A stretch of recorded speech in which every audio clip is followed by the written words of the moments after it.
All right. Good day, everybody, and welcome to the video for Chapter 5 for this course. So with this video, or this chapter, we're going to start talking about some of the ecological concepts, and we're going to kind of give you a foundation of ecology, what it is, kind of what we're looking at. We're going to look at some basics on evolution, natural selection, and how that's important in ecosystems and the environment. We're also going to look at organism interactions, and then we'll finish up with community and ecosystem interactions. All right, so ecology, what exactly is it? Ecology is basically looking at and trying to understand how organisms interact with one another. So how those living components of the ecosystem interact together and how they interact with their non-living environment, their non-living surroundings. So the soil, the water, the climate, etc. And so ecology is really looking at all of the interactions in an ecosystem and trying to understand what drives those interactions, kind of the foundations behind those interactions, and trying to get some generalizations out of those kind of processes that happen between the organisms and their environment. And now I've been using the term environment a lot during this class, especially since it's an environmental science class, right? But basically, when I say environment, we mean anything that affects an organism during its lifetime. This can be non-living factors or living factors. The non-living factors, like I mentioned in one of the earlier chapters, are abiotic factors. This is stuff like energy, the living space, the habitat, the non-living matter such as like soils, rocks, water, precipitation, temperature, and then other ecological processes like interactions with other biotic or not biotic because that's biotic factors, but other ecological processes like nutrient flows, that sort of thing. Now, the biotic factors are any kind of interactions with living things, right? So like how microbes will interact with plant roots or how they interact with a squirrel and how a squirrel interacts with the plants or its predators, etc. So those are all of the biotic factors. And so the environment consists of anything that affects an organism that falls under these categories, right? Abiotic or biotic factors. There are also some kind of a hierarchy to the organization of the natural world.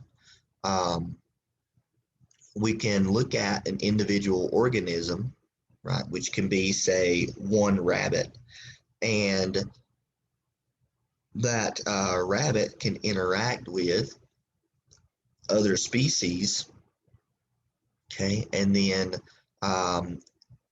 that one rabbit can also interact with other individuals of the same species, so other rabbits.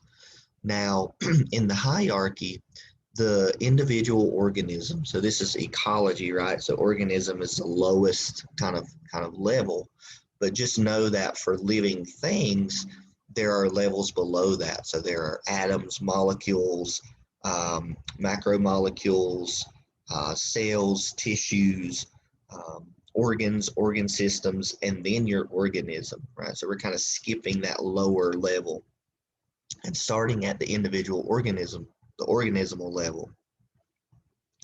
Now, so we said an individual organism, be like us, a single human, single rabbit, single squirrel, single fox, etc. Now, when you have multiple individuals of the same species, you get a population, okay? And then if you have multiple populations, so multiple species, populations of those species interacting together, right? So all of these are interacting together, then that's a community, okay? And then it becomes an ecosystem once the living community is interacting with the abiotic environment. So all of these non-living components, okay? So we have your individual organism, your population of species of that organism. A community is made up of multiple populations of species, and then the ecosystem is made up of the living components and the non-living components of that area. And there are also things called limiting factors that exist in ecosystems. And limiting factors are factors whenever they are absent or kind of in scarcity, limited quantity in an ecosystem, restricts species success. So for example, plants need specific nutrients like nitrogen and phosphorus and water. Every living thing needs water. But when those are scarce, they become the limiting factor for plant growth, right? So let's say like there's a lot of phosphorus, there's a lot of water, but there's very little nitrogen. So nitrogen is the limiting factor for plant growth in that area. Or it could be switched. Say there's a lot of water, a lot of nitrogen, and limiting phosphorus. So phosphorus would be the limiting factor for plants in that location. For animals, it could be a variety of things too. It could be climate. It could be specific food. So if their prey's not there, then that prey could be a limiting factor. And so basically it's whatever is causing that species or preventing that species from being more successful. There's also this idea called the range of tolerance, which basically is the area in which an organism can survive. And some species have a broad range of tolerance, while others are more restricted. If they have a broad range, we generally refer to these species as being a generalist, right? So they generally can live everywhere. They don't really have any like specific favorites in terms of living fact, in terms of like specific climate, specific food. They pretty much live anywhere and eat anything. So an example of a generalist species would be, like a raccoon. But other species have a narrow range of tolerance, so they only live in one specific location. They only can live in certain climates, or they only can have access to certain food sources. And so that makes their habitat range very limited. Temperature is a big limiting factor for a lot of species. So for example, the number in species with latitude, right, there's this phenomenon called the latitudinal diversity gradient, where there are more species in the lower latitudes, right? So like in the Texas, Oklahoma area, and less numbers of species in the higher latitudes. So the farther north you get, or the closer to the poles you get, the lower the number of species are. And you can see that decline here in this graph. Now, temperature can also be a limiting factor, not only in the number of species present, but also their distributions, right? So remember, whether they're generalists or specialists. So anoles are really more constricted in their distribution to the southeast compared to a garter snake, which is found pretty much all over the United States, except for the desert areas. So this brings us to a conversation about the terms habitat and niche. You've probably heard these before just through like watching, nature channels, or even like in basic science classes. And so we just want to make sure you have a good understanding of what these terms are, because they're used a lot in these type of fields. And so for habitat is basically the space in which an organism lives. And this is determined by what its needs biologically. And we look at kind of each particular organism to define the habitat for that organism. So it's generally highlighted. So the habitat is highlighted and quantified by prominent physical or biological features. So basically like a grassland, the conifer forest, the savanna, etc. So those are prominent physical biological features that we can classify habitat as. The niche of an organism is basically the way an organism affects the organisms in which it interacts with, and then how it modifies its physical surroundings. So this is the definition of a niche from your book, right? So it's saying it's the organism's functional role, okay? So for example, it could be like a granivore or a pollinator or a burrowing animal, right? But more specifically, right, I just kind of want to deviate from this definition a little bit. More specifically, a niche really is so the functional role also is plays a part in the niche, but a niche is also the area in which you find a species living based off of its abiotic and biotic components. So, for example, the California anole, or not California, the green anole only lives in the southeast, and so it only can tolerate temperatures that are in the range of the southeast, rainfall in the range of the southeast. And you're probably saying, okay, well, there's similar temperatures in other places around the United States, so why doesn't it live there? Well, there could be biotic factors that prevent it from living there. So it would be like interactions with plants or other, living organisms that prevent it from living in other locations. And so the characteristics of this area basically define its niche. So it's the climate, the temperature, and the biotic interactions that allow this species to kind of live in this location. So its physiological limitations, right, are its niche, okay, which again determines basically or is related to its functional role in the surrounding environment. And so, a beaver has a niche that, is creating a wetland ecosystem by building a dam,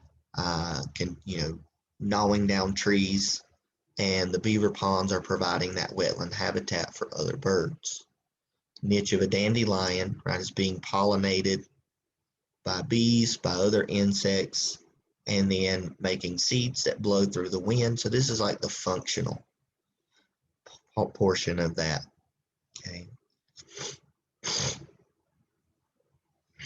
Now, kind of looking at an example of habitat, moss habitat, right? So the habitat of mosses, not the habit, the habitat of mosses is usually a moist, shady area that's cool, and this is the case because mosses can dry out relatively quickly, and they need water in order to reproduce. So they have to have a thin layer of water present to reproduce sexually because their gametes swim through that water layer. If that water is not present, they're not able to reproduce, and they're not able to produce new offspring. And so the mosses have to have this cool, moist, shady environment. So this is their niche. This is their habitat, right? This is the physiological limitations that the moss has. Now, kind of moving on from this, we can look at, or I should say, we can answer a lot of questions in ecology by looking at different levels of an organism's interactions, right? So we can first look at an organism's genes, which are just sections of the DNA that determine specific proteins being made, and those proteins determine cellular functions and processes. And so that leads to specific characteristics that individual organisms display. Right? So we can look at like behavior or coloration patterns or anatomical structures based off of the genes they have, so those physical characteristics.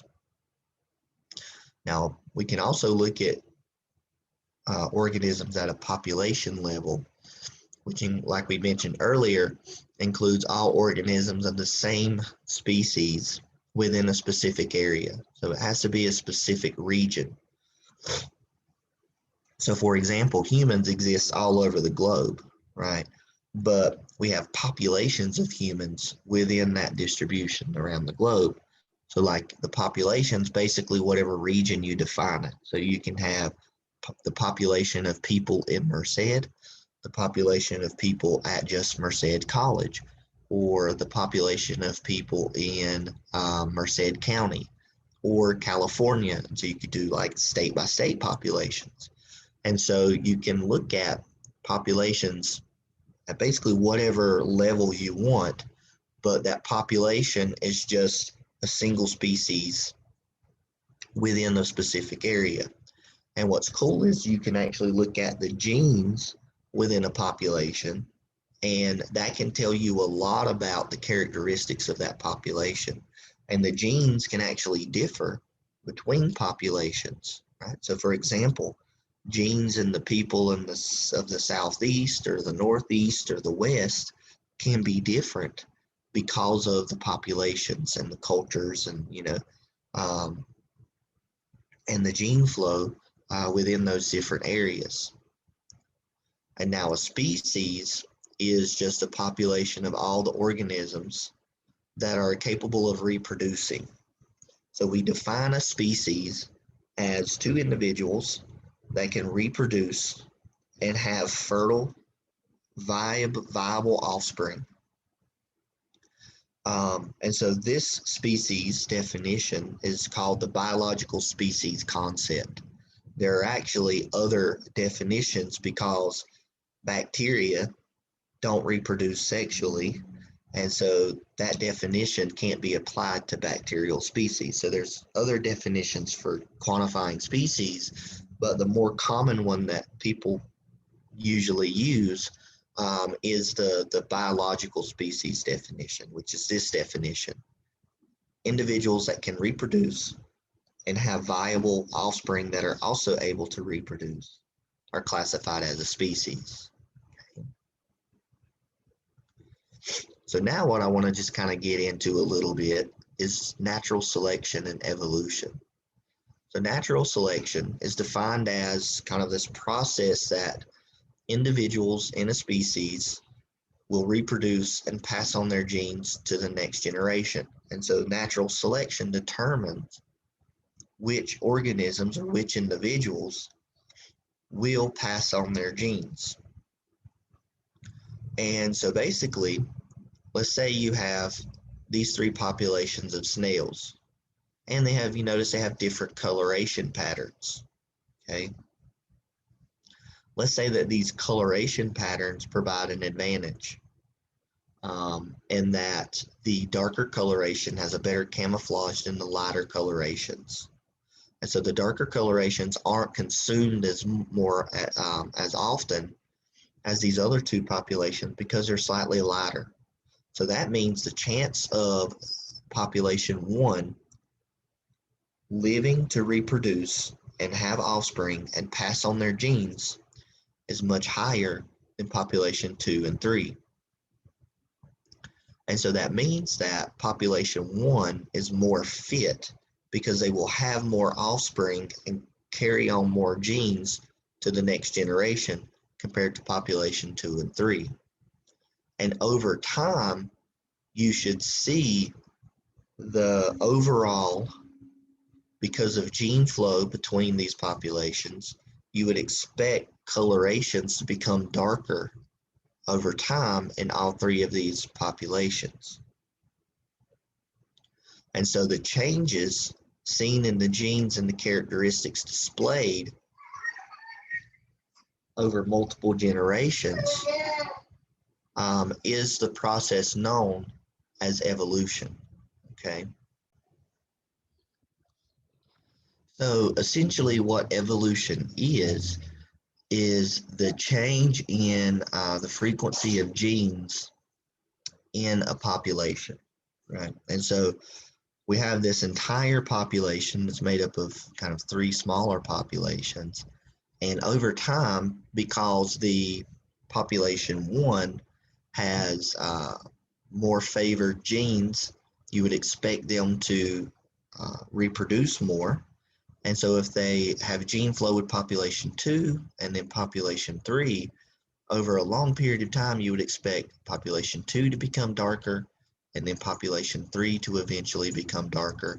And the alleles will change because the alleles are the versions of the genes that determine the coloration will eventually be the darker color. And so the snail population as a whole will evolve to become more darker in terms of their shell color.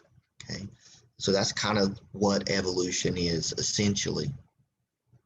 Now, in order for natural selection to happen, there has to be several conditions met for that process to happen. So individuals within a species has to show genetically determined variation. With this snail population, we have that case. We have individuals in these species, and the colorations of the shells, we're assuming they're determined by their genes. Okay, so there's a check, right? Three different colors determined by their genes. And organisms within a species typically produce more offspring that are needed to replace the parents when they die, and most offspring die. Okay, and so the reason they make more is so that they can at least replace themselves after mortality is taken into account. And then the excess number of individuals results in a shortage of specific resources because of carrying capacity. And so this creates kind of a limitation in the environment. Okay. Then, because of individual variation, right, like we talked about here, there's a greater chance of surviving and reproducing because of that individual variation, right? So the brown color has a greater chance of surviving because its variation, its coloration allows it to be more camouflaged than the others. Right? They have a greater chance of surviving, obtaining resources, and a greater chance of reproducing because of that. And then eventually, as time passes, the percentage of individuals showing favorable variations will increase, and then your unfavorable variations will decrease. And then that will be the evolutionary kind of change in that population. Okay. So some evolutionary patterns that happen. One is speciation. So this is just the production of a new species from a previously existing species. And it can happen under a couple of different kind of scenarios. One of the more kind of thought, or so it's thought that one of the more common scenarios is when you have a species being divided into two isolated populations. So for example, there was a population of squirrels that lived around the Colorado River long time ago. And then as the river carved out the Grand Canyon, the single population becomes split into two populations, one on each side of the river. And then over time, those two populations became different enough from each other to where if you take one individual from each population and put them together, they can't reproduce and produce viable offspring. So that means they speciated and developed or evolved into to two new species. So that isolation is a big component. Now it gets more complicated to where you can have speciation without isolation, or you can have speciation due to kind of founder effects, but we're not really going to get into that for this class, but just know there are other ways that speciation can happen. Another evolutionary process is extinction. So this is the loss of an entire species. So it's estimated that 500 million species are believed to have existed on Earth, and only about 1% are present. 2 to 1% are still existing. 98 to 99% of those species have gone extinct. Then we have this other evolutionary pattern known as coevolution. So this is the idea where two or more species can basically influence each other in a way to where they lead to an evolutionary pathway where they both kind of follow that pathway together. So for example, grazing animals and grass species. So grasslands evolved, then grazing animals kind of followed that open niche, so that open grassland niche, and evolved to consume the grasses. And so as grasslands continued to change, your grazing animals continued to change with it. And so that's a coevolutionary pathway. So here you have speciation, so lots of different species of, I believe these are beetles. And then you have extinction, which we probably are familiar with.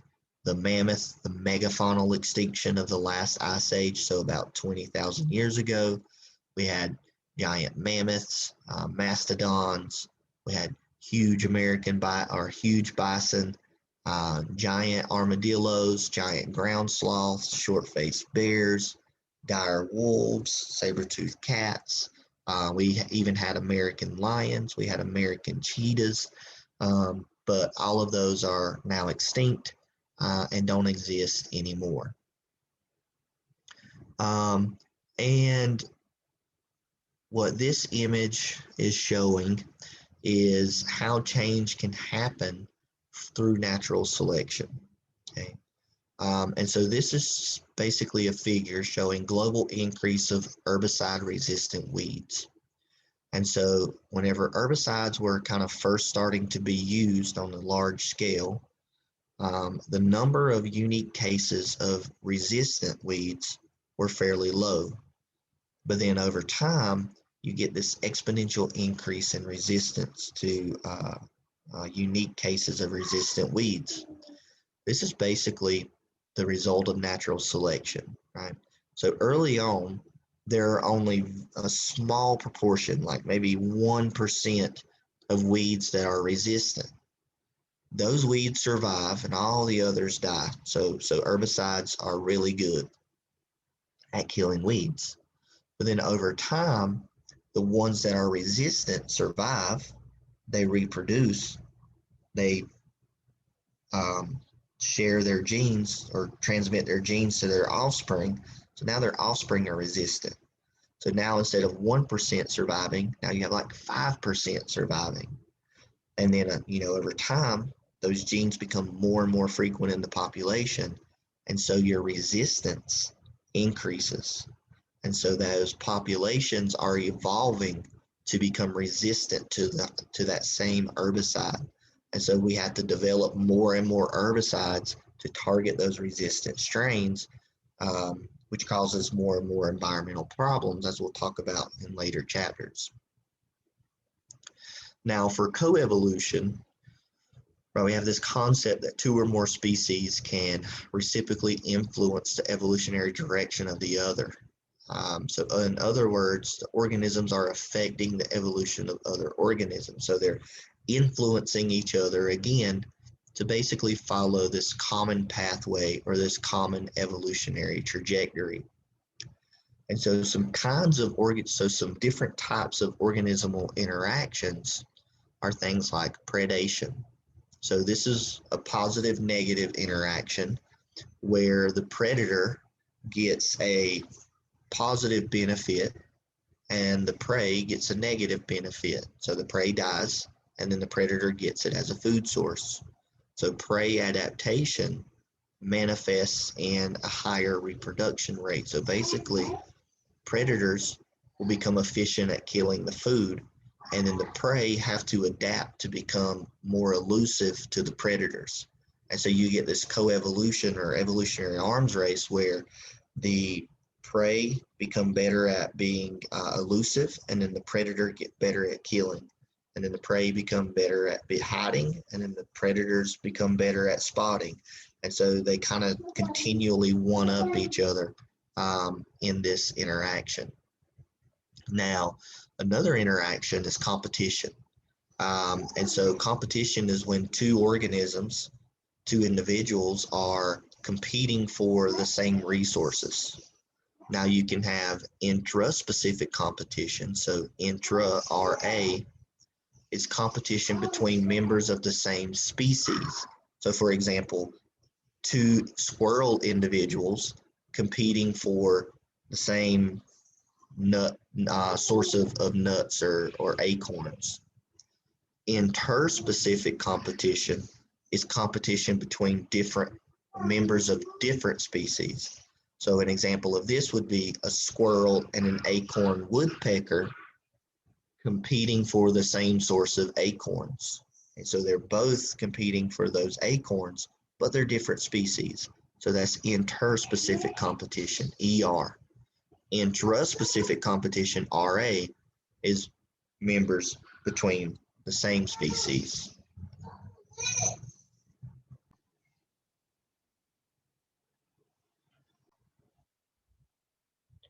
Okay, so with interspecific competition, you can get this interesting interaction where one species can competitively exclude another species. And so this leads to the competitive exclusion principle.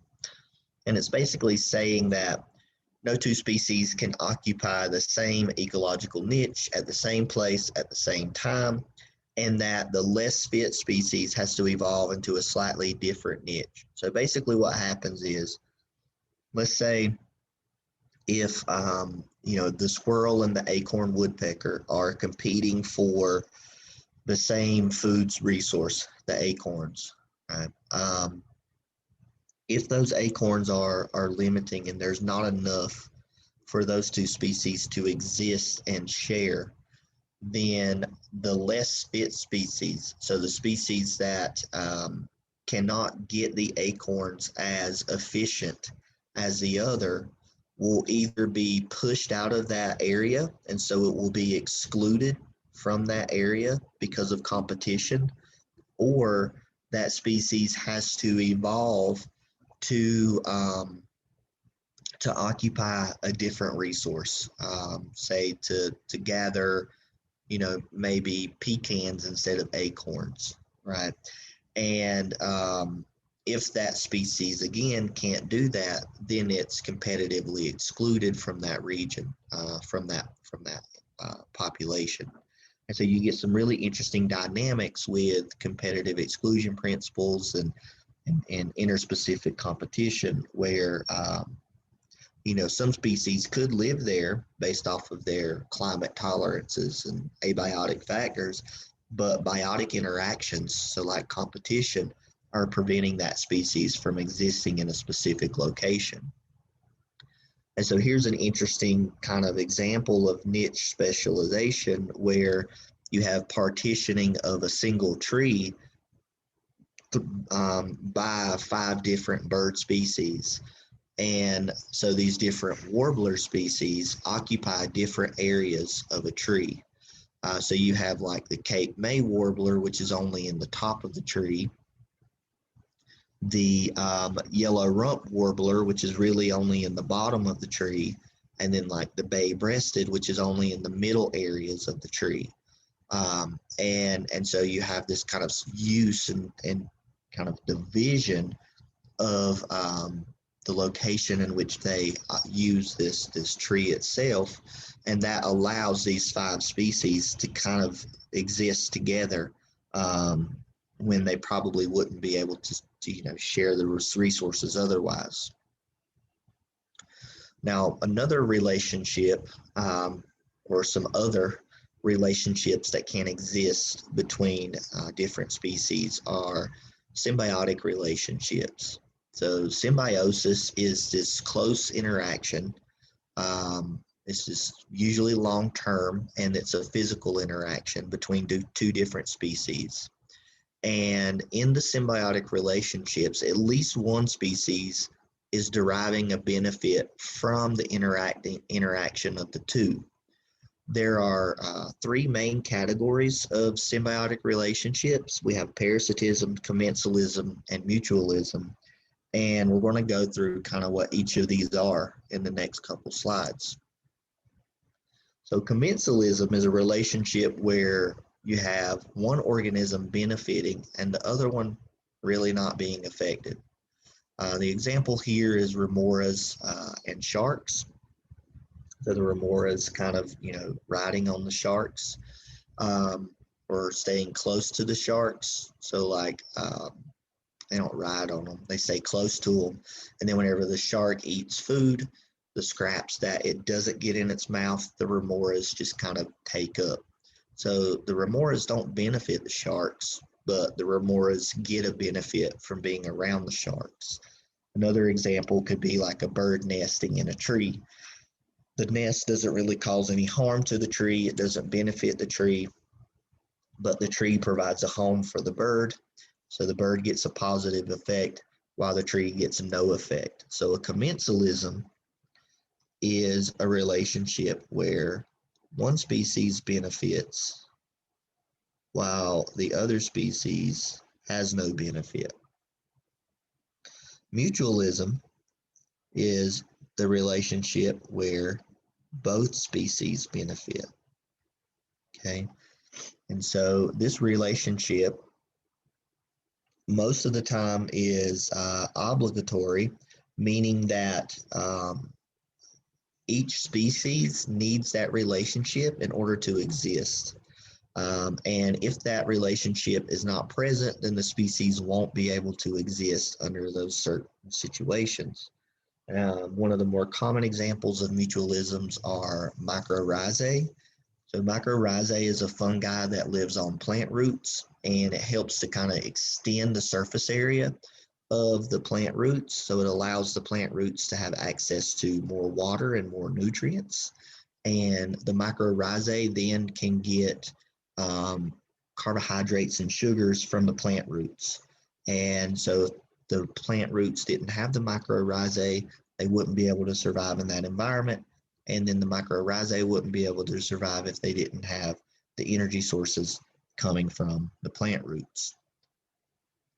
The final symbiotic relationship is parasitism. So this is a positive negative relationship where one organism benefits and the other organism is negatively affected. And it is a relationship where the benefiting organism is basically taking the nourishment out of the host organism.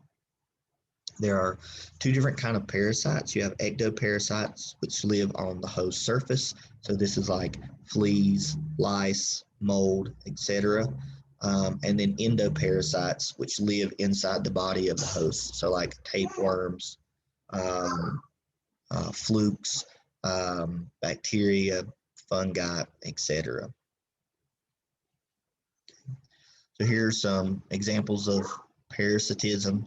So you have a tapeworm, which is an endoparasite, a tick, which is an ecto, and then you actually have this Indian pipe plant, which is a parasite that attaches to living organisms and kind of takes the nutrients out of them.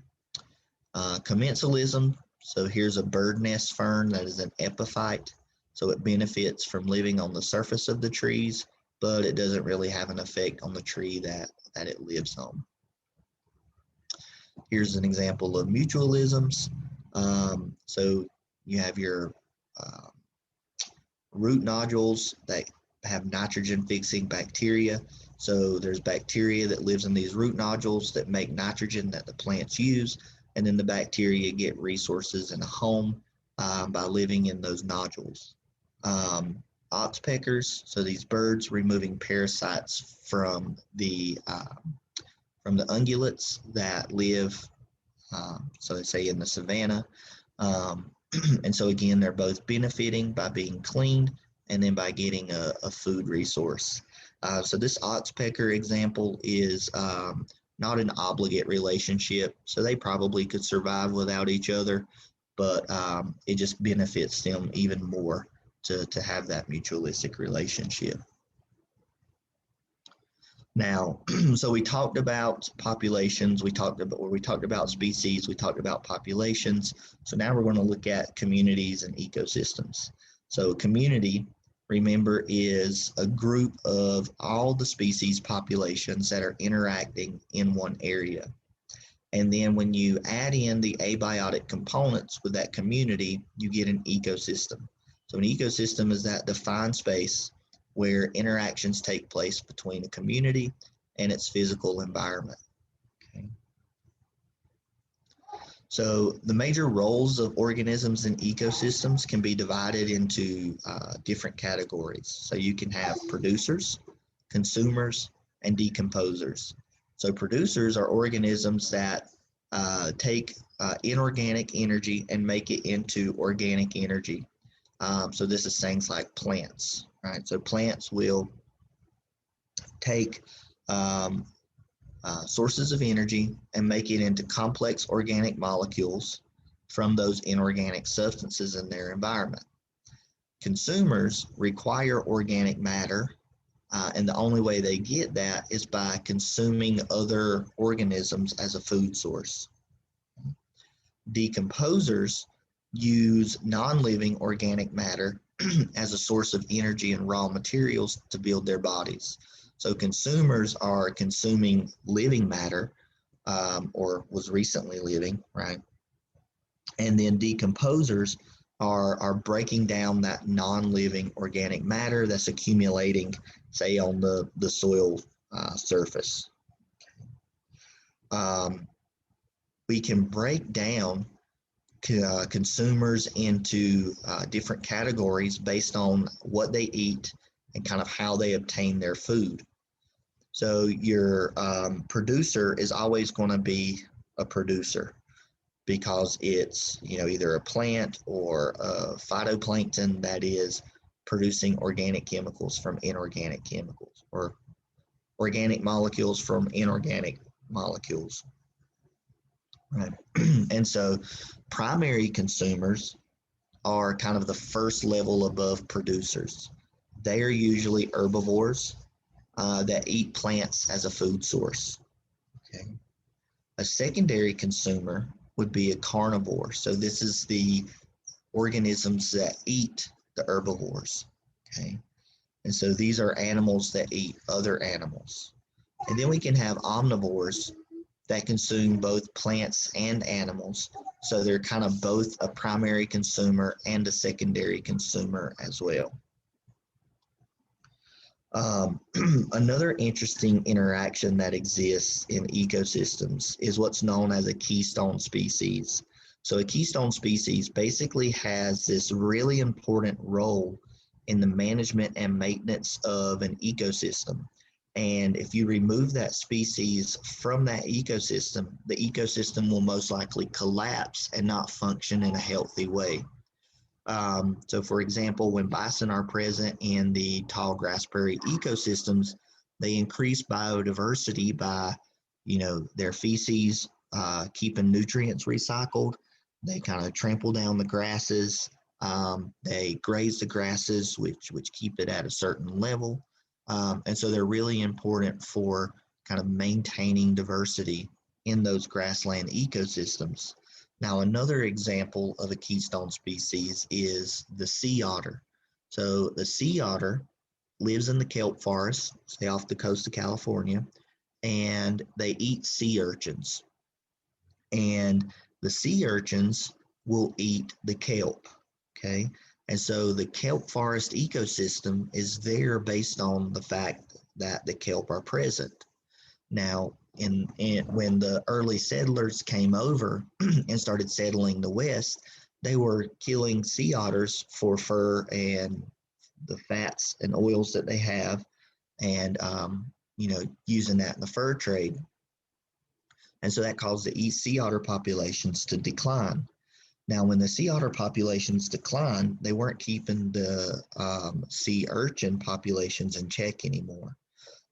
So now those populations kind of exploded, and they started decimating the kelp forest because they're voracious consumers.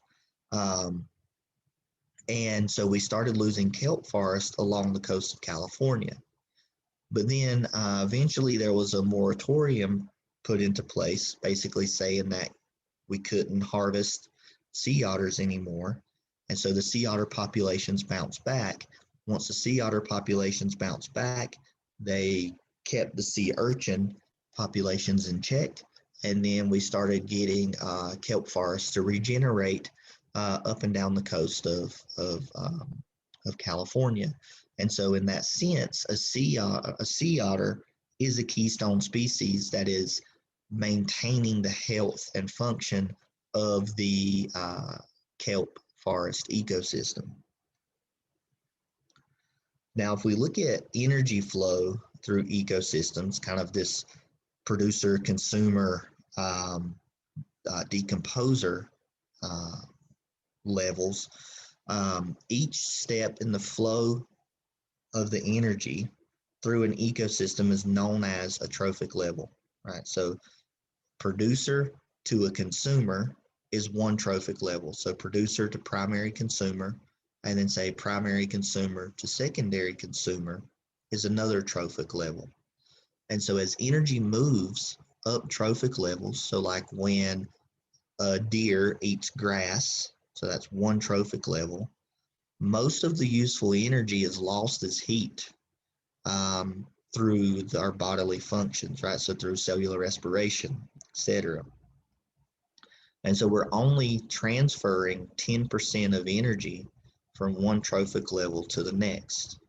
So the higher trophic levels are only getting a fraction of the energy that was present in the kind of base producer level. And it's very difficult to measure the amount of energy contained in each trophic level. So we use biomass as a proxy of energy flow. Biomass is just the weight of living material, right? So we can kind of measure how much biomass transfers from each trophic level. Okay? So you have, for example, sunlight being converted by the producers through photosynthesis and making the organic molecules. So that's the producer. So that's the first level. And then you have a second level, which is the herbivores, which are eating the plants. Then you have a third level, which is the primary carnivores eating the herbivores. And you have a fourth level, which is the secondary carnivores that eat, the primary carnivores. And then as all of these things die, they will be broken down by the decomposers. And at every level, you're releasing heat. And so you're only getting a 10% transfer of material. So let's say if there is 100 units of energy in this level, the herbivores are then only getting approximately 10 units of energy. And then the primary carnivores are only getting 10% of that, meaning they're getting 1 unit of energy. And then the secondary carnivores are only getting 10% of that. So they're getting 0.1, right? And so again, it's a 10% exchange for every trophic level. And so this is kind of showing the trophic levels in an ecosystem. So you have your first trophic level, which is the producers. The second are the herbivores. Third are the carnivores. Fourth are the even higher carnivores. So for example, a hawk, right? A hawk will eat a snake, and a snake is a first level carnivore because it eats a mouse, and a mouse is an herbivore, right? And so that's kind of how those trophic levels exist. Now, food chains and food webs are more complex interactions that are tied to trophic levels. So trophic levels are these kind of simplistic producer to herbivore to carnivore, right, to secondary carnivore. But food chains show, so that trophic level is basically like a food chain, right? So going up the chain, where it's a series of organisms occupying different trophic levels at which energy passes, okay? So this again is an example of a food chain, right? Grass to a mouse, mouse to a snake, snake to a hawk. Now, a food web is much more complex. It's a series of multiple overlapping food chains. Okay, so for example, this is a food web, and so you can follow one chain around.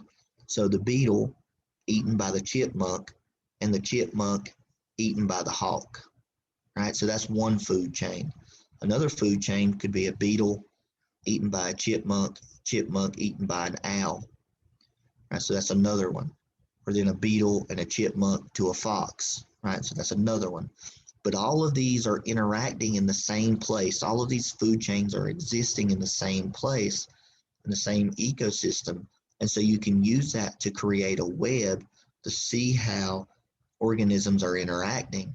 And so what you notice is that there are a lot of organisms that are competing for the same food source. You have four organisms, including the snakes, competing for the chipmunks. You know, three competing for these leaves. Three that are consuming the nuts or the acorns. Okay. And so kind of shows you where competition exists. It shows you different relationships. And so food webs can be very informational in terms of dynamics that are happening in an ecosystem. And so one of the last things we want to talk about for this chapter are the biochemical cycles. And so we're first going to talk about the carbon cycle. So plants will use carbon dioxide from the atmosphere during photosynthesis, and they'll fix that carbon into a glucose molecule. And then that carbon is now in an organic form, and oxygen is produced as a byproduct of photosynthesis. And then the herbivores will eat the plants, and they'll break down those organic molecules into simpler molecules. And then those carbon molecules will then be incorporated into the structure of those organisms. And then respiration in the cells of those organisms will make CO2 and release water. And then the CO2 will go back into the atmosphere. And then as the animals die, all of the carbon that was built into their structures will be decomposed by the decomposers, which are also undergoing respiration and kind of converting that carbon back into the soil. And so you have this carbon cycle where carbon goes back into the soil, goes back into the atmosphere. The plants bring it out of the atmosphere, convert it into organic carbon that the consumers will then eat, put into their bodies, and then they'll respire that carbon back into the atmosphere. Carbon sinks are processes or situations that basically remove atoms from the active cycle. So like sedimentation, oceans, or in the bodies of plants or animals. So for example, carbon can enter the ocean. Phytoplankton will use that carbon dioxide in the ocean to incorporate into their bodies. And then as the phytoplankton die, they'll sink down to the bottom of the ocean, and they'll basically be locked away for a long period of time until mixing in the ocean or decomposition brings that carbon back up to the surface. And so that's a source of a carbon sink. So here we have a figure of an example of the carbon cycle where you have plant photosynthesis, right? Converting inorganic carbon to organic carbon. Once the plants have converted the carbon into organic carbon, it can then be respired by the plants or ingested into animals that then will respire that carbon dioxide, or ingested by, say, a carnivore, and that carnivore will then respire. And so respiration kind of replenishes some CO2 to the atmosphere. And then when those animals decompose, the decomposers will break that down and then undergo respiration. that will release the carbon dioxide to the atmosphere, right? And so this is kind of a generalization of the carbon cycle. So photosynthesis, ingestion, a lot of respiration through all the different trophic levels that is kind of bringing that carbon dioxide back to the atmosphere that plants are then going to use. But now, burning fossil fuels takes carbon atoms that were removed temporarily from, active short-term carbon cycle, and reintroduces them into the active cycle. So basically, these were a sink. So the fossil fuels were storing carbon atoms. This should probably say inactive. And what it does is then it releases all of this carbon that wasn't present in the atmosphere at the time, and kind of, increases that carbon concentration. And also converting forest to agricultural land has increased the amount of carbon dioxide because plants, trees, will store that carbon. And so they serve as long-term carbon storage, whereas agricultural land is only short-term because those plants are only seasonal, unless they're like orchards, which are then there just a couple years. Whereas a forest can be hundreds of years in terms of carbon storage. And so again, when you cut and burn forests to convert to ag land, you're reducing a sink and you're releasing a lot of carbon back into the atmosphere. Now, the second cycle we're going to look at is the nitrogen cycle. So this is the cycling of nitrogen atoms between abiotic and biotic ecosystem components. So producers can't really use atmospheric nitrogen, so N2. They have to take up nitrate, so NO3, or ammonia, NH3.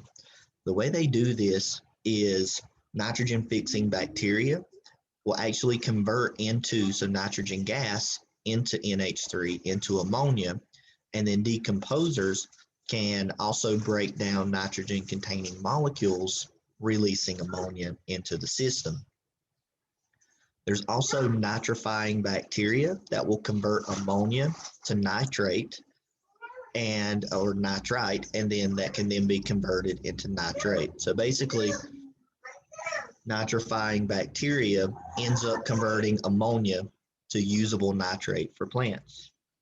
Then you have denitrifying bacteria, which under anaerobic conditions, so when no oxygen's present, will convert nitrite to nitrogen gas, which is then released back to the atmosphere. And the primary sink for nitrogen is the atmosphere, so that's kind of where it's stored. So here's an image showing that nitrogen cycle. So you have nitrification, that nitrogen-fixing bacteria taking atmospheric nitrogen, converting it into ammonia. Then you have, then you have the ammonia being absorbed by the plant. And then the plants will be eaten by herbivores, which will be eaten by carnivores, and all of those will die, including the plants. And then that organic matter will release nitrogen waste. And so that ammonia can then be broken down, right, into by the decomposers, and ultimately into nitrate. And also, the ammonia can be separated from that organic matter, and then the plants can take up the nitrate and the ammonia. And so that ammonia, remember, is converted to nitrate through the nitrifying bacteria, and then some of that nitrate will then be broken down by denitrifying bacteria and released back into the atmosphere. Okay. This image is really bad. We're not going to worry with that one. Humans can alter the nitrogen cycle. So if too much nitrogen or too much phosphorus is applied as fertilizer, or you apply it at the wrong time, or it runs off from the landscape into aquatic ecosystems, it could cause a real problem in those aquatic systems. So what happens when this nitrogen fertilizer or phosphorus fertilizer enters the aquatic ecosystem? it increases the amount of nutrients that's in those aquatic areas. And so because nutrient increases, there's no limiting factors anymore. So growth rates increase. So bacteria, algae, aquatic plants all of a sudden have this great increase in their amount of biomass. And algae sometimes can be toxic, kill fish, kill humans. But also one of the big problems is that the number of plants and algae result in lowered oxygen concentrations because as they die, all of that biomass goes to the bottom of the earth's surface or the bottom of the aquatic like water layer, and the decomposers break that down and they use oxygen to do that. And so the oxygen gets used up because of a lot of decomposition, and that in turn creates areas where there's no oxygen. And so those are known as dead zones because fish or anything that require oxygen can't live there because of the lack of oxygen. So the last cycle we're going to talk about is the phosphorus cycle. So phosphorus is not present in atmosphere as a gas. Ultimate source of phosphorus comes from rocks. Phosphorus is released from rocks through erosion, and then it can become dissolved in water. So plants use phosphorus to build molecules. Animals use phosphorus, or they get phosphorus when they consume specific plants or other animals, and then decomposers basically recycle phosphorus back into the soil. So here's an image of the general phosphorus cycle, where you have phosphorus being broken down from rocks, being eroded from rocks, dissolved into the water. That phosphorus can then be put into sediments where it will undergo sedimentation. New rock is formed. Plate tectonics uplifts will cause that phosphorus to go into rocks back above the ground. The phosphorus that's in the soils will be taken up by plants, which will then go into the animals. Animals will die, plants will die, that detritus will be broken down by the decomposers, and then the phosphates will be recycled back into the soil. Okay, and so that's the general kind of cycle for phosphorus, much less complex compared to the others. And so that's it for this chapter. Again, we have summary slides for the major topics of the chapter. Again, it's not everything you should know, but some of the bigger ideas that come from the lecture that give you just a starting point to study. Apologize for the background noise in kind of a smaller area today. So that's my son you heard, up and around. So if there's anything you couldn't understand in the lecture, please feel free to send me an email and I'll be glad to explain it through email. And so with that, feel free to contact me with any questions or concerns that you have. And I hope you have a good rest of your day, and we'll see you in the next chapter.